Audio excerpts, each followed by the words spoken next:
Il viendra un temps où les hommes ne supporteront pas la saine doctrine. Chers frères et sœurs, la saine doctrine, c'est la Bible, c'est la vérité. Il nous faut non seulement accepter la vérité, mais l'aimer de tout notre cœur.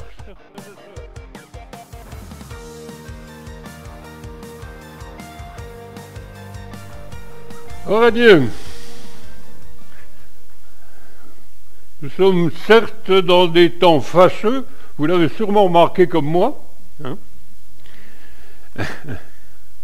Pourtant, dans le psaume 46, verset 23, les chantres d'Israël, inspirés par l'Esprit de Dieu, disent « Dieu est pour nous un refuge et un appui, un secours qui ne manque jamais dans la détresse. » C'est pourquoi nous sommes sans crainte. Amen. Même quand pour les autres on paraît vieux, mais c'est pas mon cas. Hein.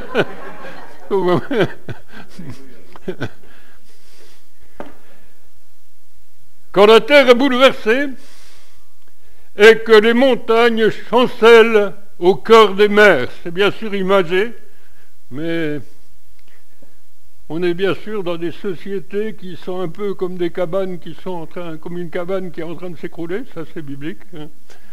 Hein. C'est quelque chose à la fois terrible qui est l'annonciateur de temps, eh bien, on pourrait dire difficile, évidemment. Et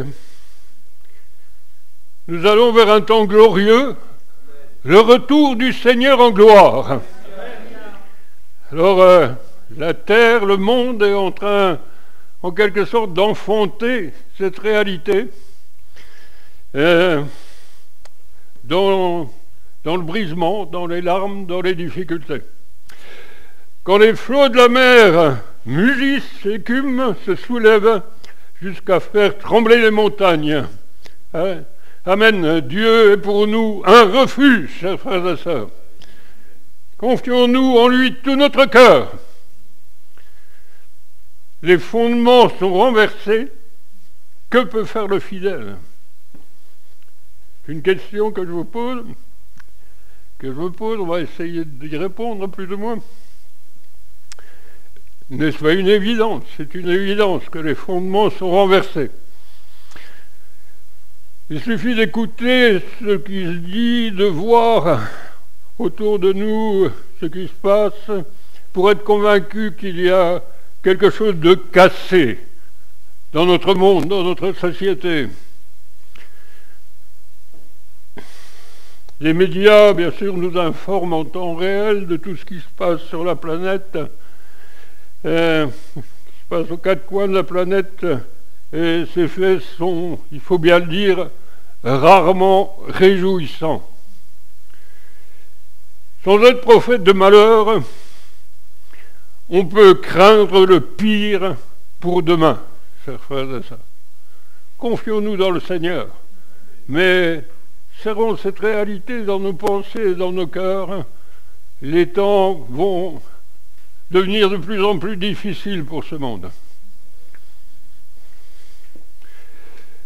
La jeunesse actuelle est totalement déboussolée. Ici, ça va à peu près. Elle fait à peu près surface.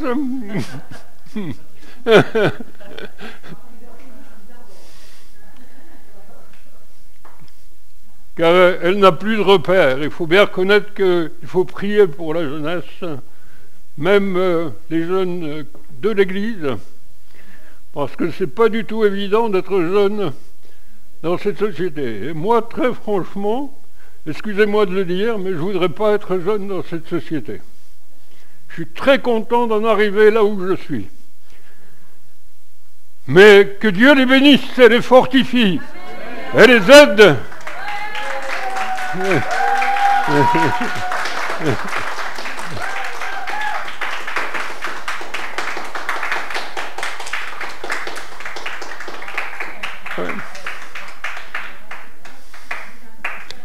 La jeunesse donc est déboussolée, c'est une réalité, elle n'a plus de repères et son avenir lui paraît totalement bouché.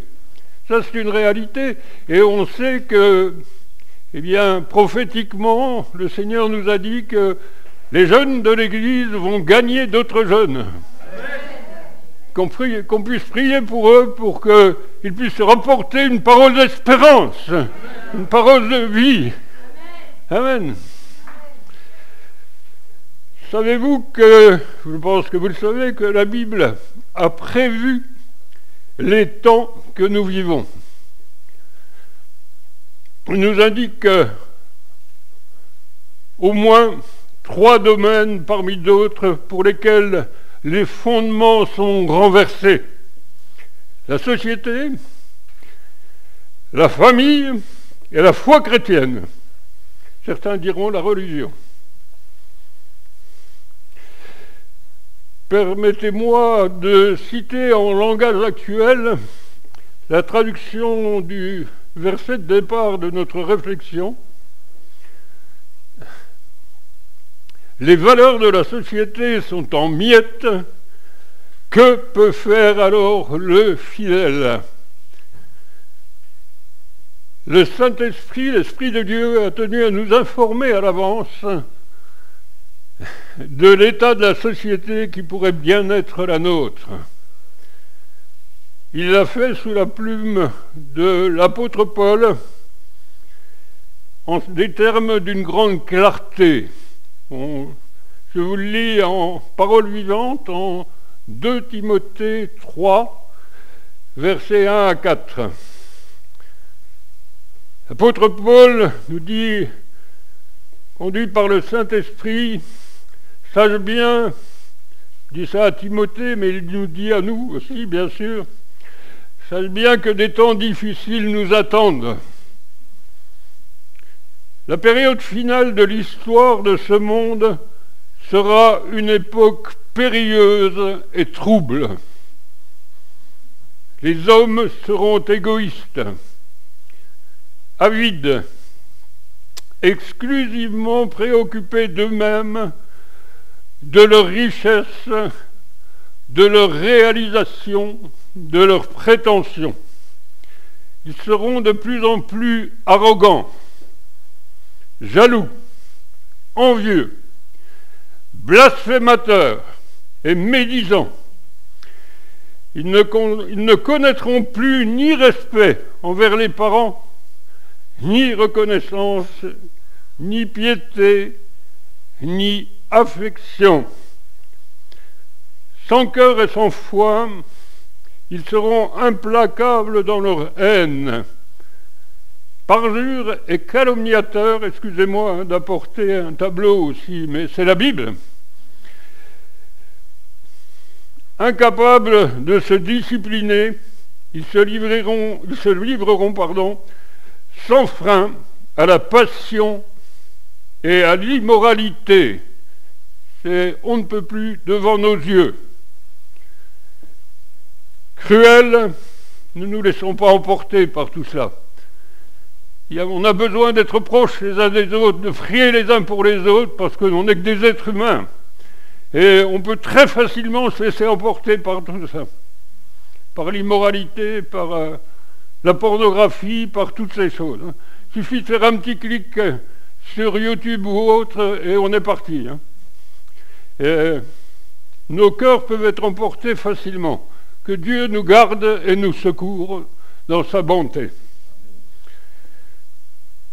Se livreront sans fin donc à la passion et à l'immoralité, cruels, effrontés et brutaux. Ils agiront sans pitié aucune. Les valeurs morales les laisseront indifférents. Ils haïront ceux qui font le bien, seront prêts à toutes les trahisons et toutes les impudences. Aventureux et frivoles, imbus d'eux-mêmes, enflés d'un orgueil qui les aveuglera, ils aimeront le plaisir plus que Dieu. La volupté et les amusements rempliront leur âme et occuperont la place de Dieu. Amen. Voyons sur nos cœurs aussi à propos des amusements, à propos de tout ce qui peut nous conduire d'une manière subtile à nous écarter de la foi. Veillons sur nos cœurs. Que Dieu continue à nous éclairer. Bien sûr, tout cela ne signifie pas que tous ces regrettables défauts présentés dans ce texte seront automatiquement présents à la fois dans le même temps. Heureusement. Pour autant, cette prophétie donnée il y a bientôt 2000 ans ne décrit-elle pas ce qui se passe dans le monde pratiquement sous nos yeux? Soyons pas des inconscients, frère. Ça. On pourrait fermer nos yeux et puis dire « Oh, tout va bien hein ». Je chantais tout à l'heure en plaisantant, hein, Gabriel, « Tout va bien, Madame la Marquise ». Vous connaissez la chanson hein? L'écurie a brûlé, enfin, mais tout va bien.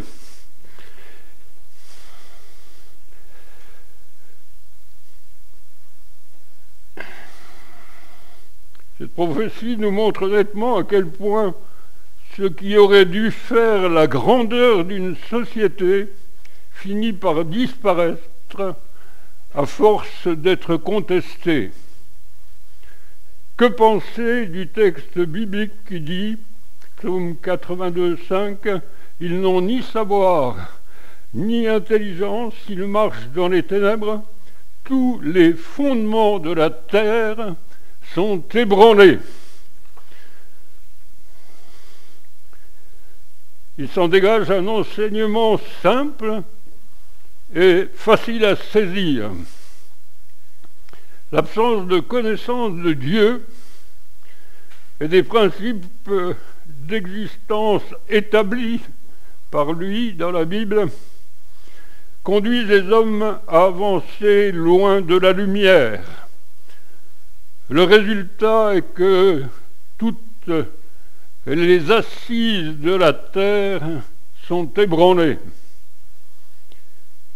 Je ne résiste pas au désir d'insister sur ce point en citant la traduction proposée par l'Alliance biblique universelle qui nous interpelle très directement. Je vous la cite. Vous ne savez rien. Il y a un acteur qui a dit ça. Vous ne comprenez rien. Vous êtes dans le noir, avançant à tâtons, et de ce fait, le monde menace ruine. Psaume 82, 5, dans la Taube en français courant. Il faut bien l'admettre, si la ruine est évidente dans plusieurs domaines, c'est parce que les fondements chancellent, c'est à cause de l'attitude irresponsable des êtres humains. En son temps, Jésus l'avait annoncé, mais l'avons-nous bien entendu et compris?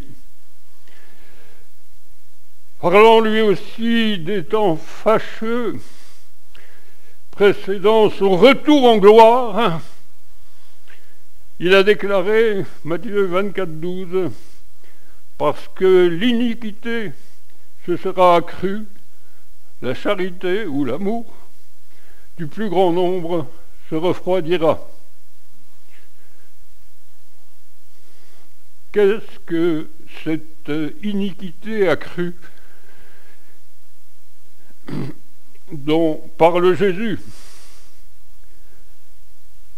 Serait-ce le péché ou le mal qu'on verra se répandre d'une manière de plus en plus visible, hélas? Certes. Ne serait-ce pas plutôt ce qui favorise l'extension du désordre, et par là celle du mal pratiqué sans aucune retenue et sans honte? Même on se vante de plus en plus dans la société, les hommes et les femmes se vendent de plus en plus dans la société du mal qu'ils peuvent faire. C'est des fois un petit peu déstabilisant. Le mot grec traduit par iniquité est anomia et peut signifier désordre. L'anomie est un terme bien français, pas très connu ou méconnu, qui en sociologie indique l'absence ou la désintégration des normes sociales. C'est l'état de désorganisation, de destruction d'un groupe, d'une société, dû à la disparition partielle ou totale des normes et des valeurs communes à ses membres. La référence est le dictionnaire. Cette définition nous fait penser à l'anarchie.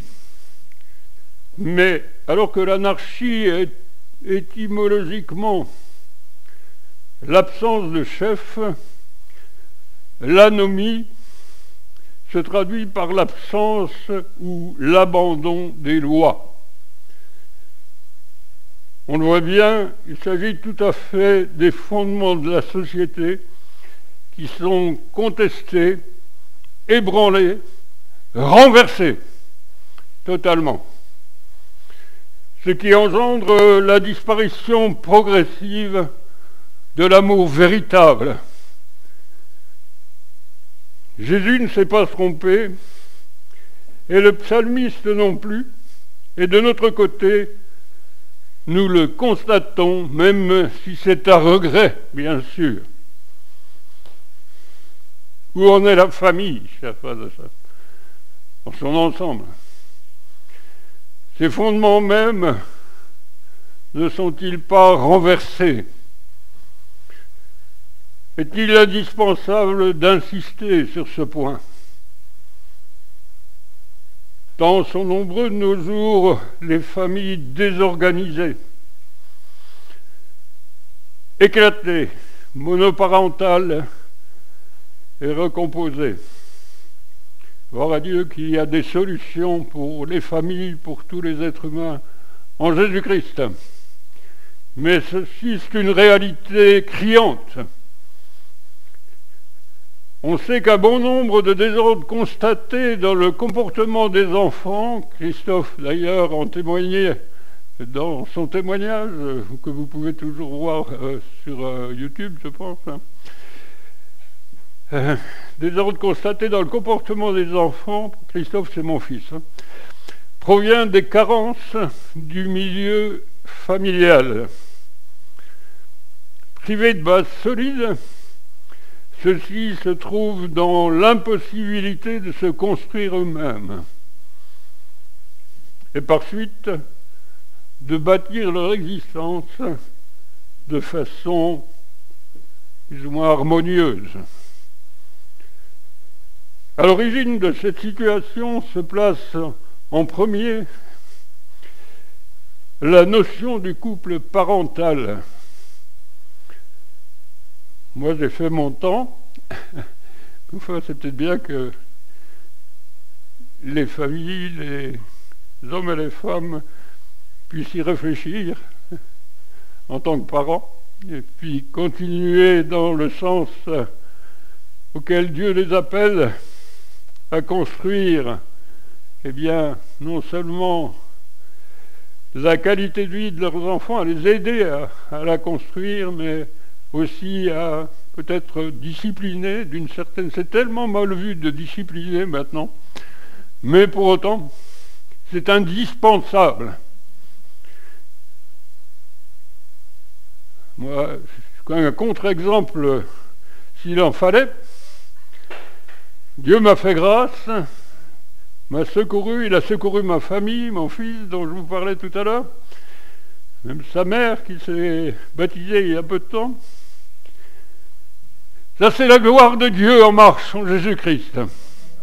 Mais Pour autant, eh bien encore une fois, j'étais vraiment un contre-exemple. Donc, à l'origine de cette situation, je le répète, excusez-moi, se place en premier la notion du couple parental dont le rôle est capital. C'est-à-dire, selon la Bible, un homme, on hésite même à dire cela maintenant, mais il faut le père, une femme, la mère. On voit ça en Genèse 2, 18 à 24, Matthieu 19, 3 à 9. Si chacun d'eux n'accepte pas de rester à sa place et de remplir son rôle, si l'un et l'autre, ou l'un avec l'autre, n'ont pas de conviction personnelle au plan de la foi, de la moralité, s'ils ne donnent ni l'enseignement, ni l'exemple d'une existence équilibrée et paisible, comment pourrait-il ensuite reprocher à leur progéniture de ne pas suivre le bon chemin? Un médecin américain avait l'intention, je ne sais s'il l'a fait, d'écrire un livre intitulé « Je haïs les parents », parce qu'il avait découvert que de leur mauvaise attitude parentale découlait la délinquance de leurs enfants. D'ailleurs, l'enseignant Derek Prince avait exactement la même pensée. Il disait que souvent, si on traitait les enfants de délinquance, on aurait mieux fait de traiter les parents de délinquants pour avoir laissé en quelque sorte la base. La bonne nouvelle, amen, est que Dieu a des solutions pour toutes ces personnes, pour tout cela. Quand nous réalisons que nous sommes passés à côté du plan de Dieu, que nous nous remettons en question, eh bien, il nous tend la main. Amen. Où en est la foi chrétienne? Selon Jude 3, s'il n'y a qu'un chapitre, cette foi transmise aux saints chrétiens, une fois pour toutes. Du côté de Dieu, il n'y a aucun problème. Jésus dit, le ciel et la terre passeront, mais mes paroles ne passeront point. Matthieu 24, 35. Ça comprend bien sûr aussi ses promesses de grâce. Amen. Faisant directement allusion à son retour en gloire, Jésus a mis les siens en garde contre deux choses. L'abandon de la foi et la baisse de l'amour. Au sujet du premier point, il pose une question qui est une réponse en quelque sorte en elle-même. Luc 18, 8. Quand le Fils de l'homme viendra, trouvera-t-il la foi sur la terre? C'est à nous répondre à cela, bien sûr. Quant au second point, il avertit, Matthieu 24, 12, parce que l'iniquité se sera accrue, la charité ou l'amour, encore une fois, du plus grand nombre se refroidira. Oh Seigneur, fais-nous grâce. La Bible dit que celui qui est debout prenne garde de tomber.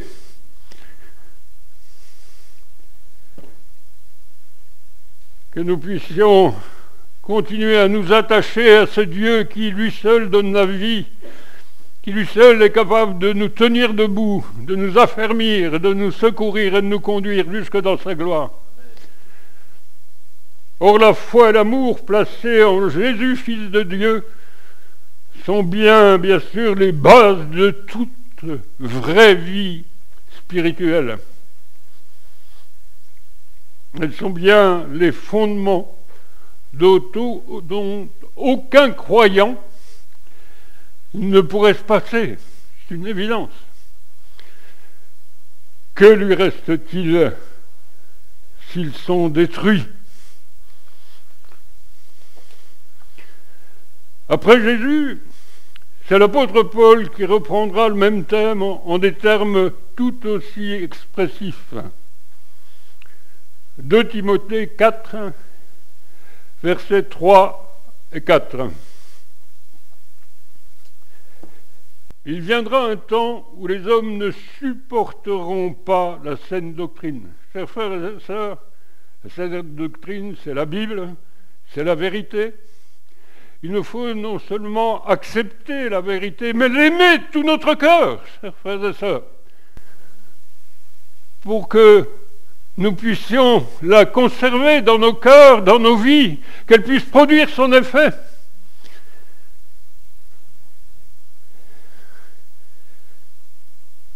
Mais ayant donc, je reprends, excusez-moi, il viendra un temps où les hommes ne supporteront pas la saine doctrine, mais ayant la démangeaison d'entendre des choses agréables, ils se donneront une foule de docteurs. C'est ce qu'on est en train d'assister, c'est ce qu'on est en train de voir dans les églises, chers frères et sœurs. Selon leurs propres désirs. On ne parle pas d'ici, bien sûr.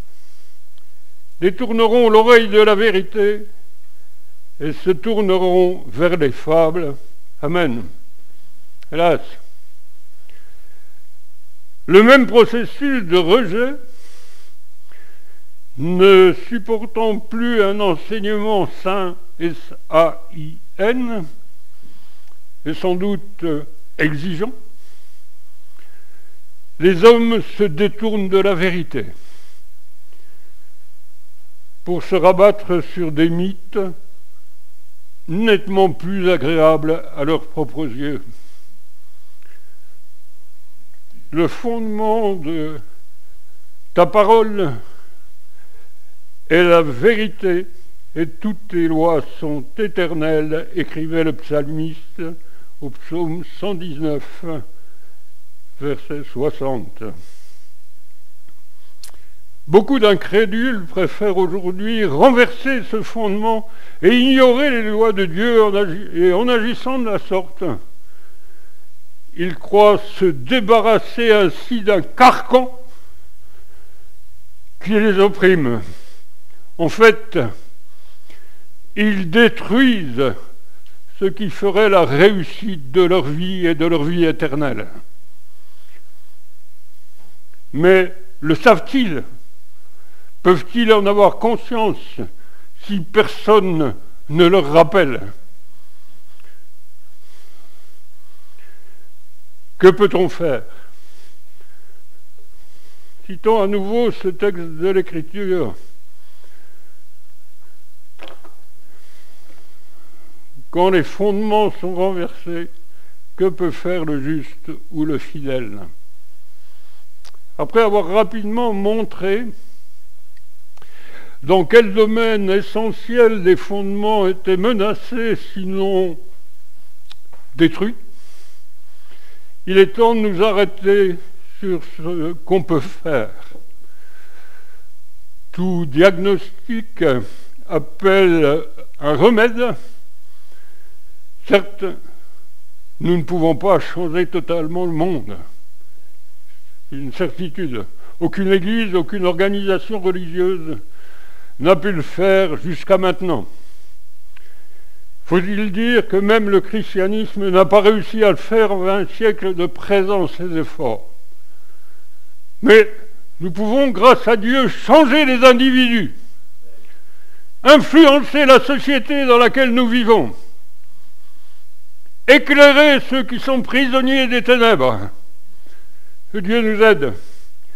Chaque chrétien peut, par son exemple, son rayonnement et son amour, interpeller son entourage, provoquer des réactions salutaires.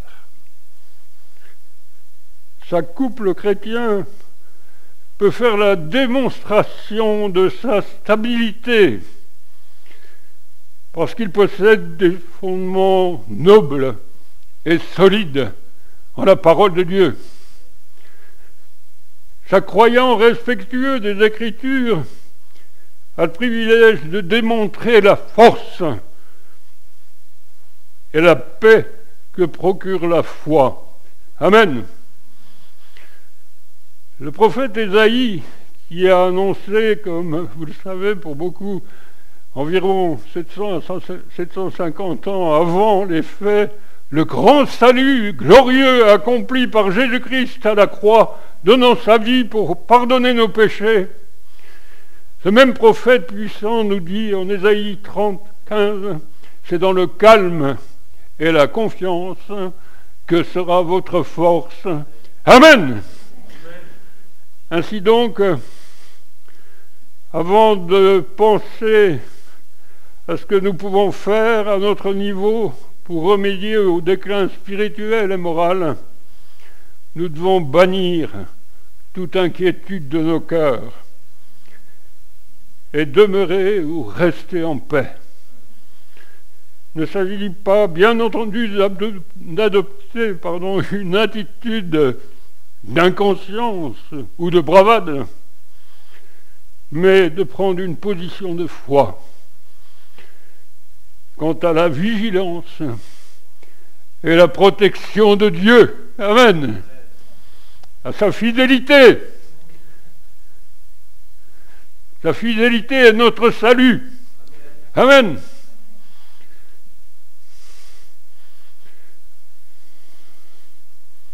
Les chantres en Israël, pour clore, je vais vous lire ça, inspirés par l'Esprit du Seigneur sous une forme imagée, conseillent la conduite à tenir au moment où tout semble trembler sur ses bases. Dieu est pour nous un refuge et un appui, un secours qui ne manque jamais dans la détresse. C'est pourquoi nous sommes sans crainte quand la terre est bouleversée et que les montagnes chancellent au cœur des mers. Quand les flots de la mer mugissent, écument, se soulèvent jusqu'à faire trembler les montagnes, il est un fleuve dont les courants réjouissent la cité de Dieu, le sanctuaire des demeures du Très-Haut. Dieu est au milieu d'elle, elle n'est point ébranlée. Amen. Psaume 46, versets 1 à 6.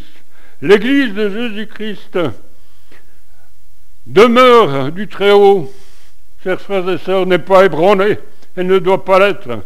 Dieu contrôle toutes choses. Amen. Amen. Qu'il soit béni. Amen. Seigneur, merci pour ta parole. Merci de nous avertir en quelque sorte, mais aussi de nous avertir de ta fidélité et de ta grâce. Seigneur, nous amener à nous confier toujours plus en toi, quels que soient les événements qui nous entourent, ces événements fâcheux, quelquefois même terribles, qui nous entourent. Eh bien, quand bien même 1000 tomberaient à notre droite, eh bien, Seigneur, tu nous gardes, tu nous secours, tu nous éclaires, tu nous fortifies. Seigneur, tu nous bénis bien au-delà de ce que nous pensons et demandons. Tu es ce Dieu-là, glorieux, qui sauve et secourt son peuple, qui manifeste sa gloire à travers un petit troupeau. Seigneur, merci que nous sommes de ce petit troupeau. Merci que nous avons été rachetés en Jésus-Christ, que nous lui appartenons. Sois béni pour cette grâce. Amen. Dieu vous bénisse, chers frères et sœurs.